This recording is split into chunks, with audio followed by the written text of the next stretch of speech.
আজকে চলে এসেছি মামার বাড়ি, কেননা মামার বাড়িতে গীতা পাঠ হবে যার জন্য। আর দেখো শাড়ি পরে চলে এসেছি আমি রেডি হয়ে। আর এই যে আমার বোন, এসো এদিকে, এই যে আমার বোন, ও শাড়ি পরে এসেছে। ওই ফোনটা আমাকে করেছিল যে শাড়ি পরে আসবি, কেননা গীতা পাঠ হবে, শাড়ি পরে সবাই আসবে। আর দেখো এই যে আমরা রেডি হয়েছি, তো আমাদেরকে কেমন লাগছে জানিও, আর তোমাদের সাথে সবটাই শেয়ার করবো। আমার রাধা রানী দেখো কেমন রেডি হয়েছে, ও গুপি ড্রেস পরেছে। এই যে হচ্ছে গুরুদেব, এখানটা সাজিয়েছে। আর ওনারা নিজেরাই রান্না করে খাচ্ছেন, যার জন্য সব কিছু আলাদা, সব কিছু গ্যাস, ওনারা নিজেরাই রান্না বান্না করে খান। যতদিন থাকবেন ওনারা মানে কারোর হাতে খাবেন না, নিজেরাই রান্না করে খাবেন।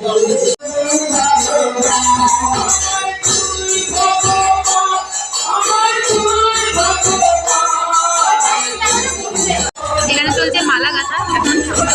এই যে বোন মালা গাঁথছে। আর এই যে সব জায়গায় রাঁধুনি, তো এখন ধনে পাতা কাটছে, তরকারিতে দেওয়া হবে যার জন্য। রাঁধুনি কিছু বলতে চাও? ও মানে রাঁধুনির সাথে হেল্পারিং করছে আর কি। এদিকে হচ্ছে রান্না, তো এই যে রাঁধুনি রান্না করছে।